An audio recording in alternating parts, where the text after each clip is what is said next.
आज प्यारे बाबा ने हम बच्चों को भूलने और अभूलने, एक होता है भूलना, दूसरा होता है ना भूलना, अभूलना, उसकी समझ दी है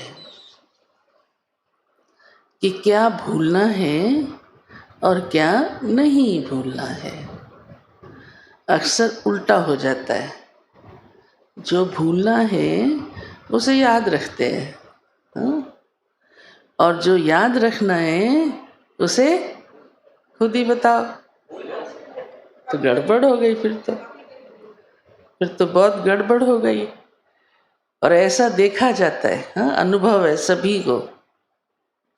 इस पर दादी जानकी को हम कोई बात सुनाते थे ना, दादी आपको ये बात कही थी, अमाना दादी के ध्यान पर नहीं, और वो कॉमन सी बात थी। सपोज दादी कहती थी मुझे अच्छी तरह अटेंशन रहता है, मुझे क्या भूलना है और क्या नहीं भूलना है।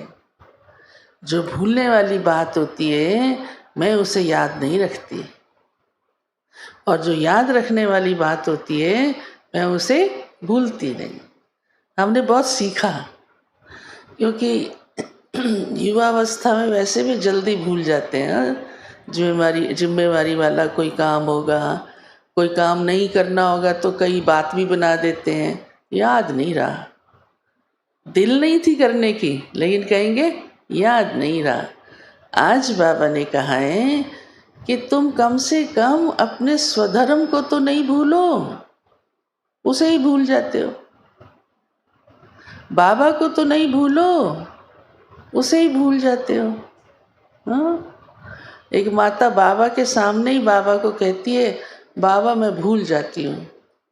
बाबा ऐसा व्यंग में मुस्कुराया, अब उसको कहे भी क्या, कहे भी क्या।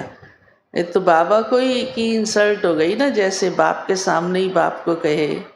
भोली होती है ना माता, दिल की सच्चाई बोल देती है। तो आज प्यारे बाबा ने ये पाठ हमें पक्का कराया है कि अपने स्वधर्म को नहीं भूलो, अभूल बनना है, मना भूलने वाला नहीं बनना है। हाँ, जो बातें याद करने की नहीं है उसको भूल जाओ, लेकिन बाप को याद रखना है, घर को याद रखना है, मना परम धाम को, अपने भविष्य को याद रखना है। ये ज़रूर याद रखो, इसको नहीं भूलो। और जब सचमुच अनुभव ये कहता है कि जब हमारा इन पर अटेंशन रहता है, ये याद रहे, तो व्यर्थ नहीं रहता, फिर वो भूल जाता है, उसकी ज़रूरत ही नहीं पड़ती। और बुद्धि इतनी अच्छी हो जाती है कि जिस बात की ज़रूरत है, जिसे याद रखना है, वो रह जाएगा याद, वो नहीं भूल जाएगा। तो याद रखने के भी कई लौकिक कामों के लिए तरीके अपनाते हैं। पहले ज़माने में तो माताएं पल्लू को गांठ बांध लेती थी कि गांठ देखते ध्यान आ जाएगा, ओहो ये काम रह गया। ऐसे होता था ना, अभी भी करते हो क्या? अभी दूसरे तरीके भी आ गए हैं, और फ़ोन को कर देंगे घंटी बजा देना। हम तो क्या करते, टेबल पे कापी पेन रख लेते हैं, जो याद आई बात तुरंत लिख ली कि इसको याद रखना है, इसको भूलना नहीं है, ये काम रह गया है, ये आज ही करना है, लिख लिया, आदि आदि। तो बाबा हमसे क्या चाहता है कि किस बात में अभूल बनना है, मना भूलना नहीं है। वो है हमारा स्वधर्म, बाबा की याद, हमारा लक्ष्य, भविष्य, नई दुनिया को। साथ ही आज बाबा ने एक टाइटल दिया है, बहुतों ने तो हो सकता है वो ना भी सुना हो कभी, बहुत समय के बाद आज वो टाइटल आया है। बाबा ने कहा तुम बच्चे तैराक हो। तैराक जानते हो ना, तैरने वाला। और कई उसमें बड़े मास्टर होते हैं जो दूसरों को भी सिखाते हैं तैरना कैसे है, और कोई डूब जाए तो उसको बचा भी लाते हैं। ऐसे सीज के पास लोग रखते हैं ट्रेनिंग वाले, जो कोई हादसा हो तो उसमें नुकसान ना हो जाए और फटाफट तैराक छलांग लगा के निकाल लाता है। तो बाबा कहते हैं तुम बच्चे तैराक हो, क्योंकि तुम असली तैरना यहाँ से वहाँ तक का वो अच्छी तरह जानते हो। इस विशेष दुनिया की किसी भी उसमें डूबना नहीं है। और तैर कर जैसे हम तो इस पुरानी दुनिया से निकल कर नई दुनिया की ओर तैर रहे हैं, नाव में बैठे हैं समझो, वैसे भी तैर सकते हैं। बाबा की याद ही तैरने का काम करती है, जो तैर तैर कर हम अपने मंजिल की ओर पहुंचते जाते हैं। और साथ ही बाबा कहते हैं कैसे आपको पता चलेगा कि आप समीपता की ओर हैं, मंजिल की ओर पहुंच गए हैं। ये भी तो हमें समझ होनी चाहिए ना। कई बार कई बच्चे पढ़ते जाते हैं, टीचर या माँ बाप पूछते हैं, कहते मैं कुछ नहीं कह सकता अभी, मैं पास होऊंगा या फेल। तो माँ बाप कहते हैं इतनी भी अक्ल नहीं आई, तेरे को कॉन्फिडेंस नहीं है अपने में कि मैंने अच्छी तैयारी की है तो श्योरिटी है कि मैं पास होऊंगा। यहाँ तक कि कई तो इतने होशियार होते हैं, कहते हैं इतने परसेंटेज तो मेरे आएंगे ही, एक आध ऊपर नीचे हो जाएगा अलग बात है भाई। 90 का सोचा तो 85 आ गए या 89 आ गए। तो आज बाबा ने कहा आप बच्चों को भी ये लक्षण अपने समझ में आने चाहिए कि अब मैं मंजिल के समीप की ओर हूँ।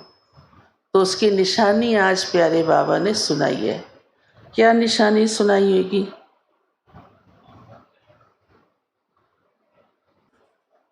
जैसे कोई एग्ज़ाम के नज़दीक पहुँच जाता है या रेस करता है, तो जो पॉइंट पे पहुँचना है उसके नज़दीक पहुँच जाता है, तो उस समय उसको और कोई नहीं दिखाई देता। पहले स्टार्टिंग में फिर भी इधर उधर देखते हैं, वहाँ पहुँचने वाले हैं तो माना बस टच किया, बुद्धि भटकना बंद हो जाएगी। और यही ही सबसे आवश्यक है, यही अपनी चेकिंग करनी है। तभी स्वयं से पता लग जाता है कि मेरी अवस्था अपने लक्ष्य की ओर समीप है। और ये बात भी ठीक सुनाई कि साथ ही आने वाले समय की खुशी होगी, वो सीन्स आँखों के आगे आ जाएंगे। जैसे बाबा गांव का मिसाल देता है, आप अपने किसी शहर में जा रहे हैं, मन्नू भाई है ना, कलकत्ता जा रहे हैं, पता लग जाता है अब 2 गली और रह गई, बस अब मैं पहुंचा। कोई कुछ ज़रूरी भी होता है, कहते हैं अब 2 मिनट में हो जाएगा ना, बस अब क्या दूर है। तो हम भी पहुँचे कि पहुँचे, नई दुनिया की ओर पहुँचे कि पहुँचे। लेकिन चेक कर लेना कि कहीं इस तरफ पीछे की तरफ ख्याल तो नहीं जा रहा, इस पुरानी दुनिया की तरफ बुद्धि भटक तो नहीं रही। कभी कोई याद आ रहा होगा, इसको ये बात देनी का कहनी थी, ये चीज़ देनी थी, वो सब भूलता जाए। अब बस काम की बात नहीं भूल जाए, वो पहले ही भूल की बात सुनाई ना हमने, फिर कई काम की बात भूल जाते हैं। ब्रह्मा बाबा देखो अंत तक भी अपनी सेवा थोड़ा भूले, जबकि बाबा इतनी सूक्ष्म अवस्था को पहुंच चुके थे कि बाबा का ज़्यादा सुनना, ज़्यादा बोलना रहा ही नहीं था। ज़्यादा तो पहले भी नहीं बोलते थे, लेकिन जैसे हर एक से बात करना, सुनने में समय जाना, बाबा का वो चला गया सब। कोई आके सुनाता भी था बाबा को, बाबा ऐसे सुनता था जैसे बाबा ने बस सार समझ लिया और ध्यान बाबा का वहाँ है ही नहीं। तो सुनाने वाला अपने आप ही शॉर्ट हो जाता था, है ना। तो मंजिल की ओर पहुँचने की हमारी अवस्था की निशानियाँ हमें स्वयं अनुभव होनी चाहिए।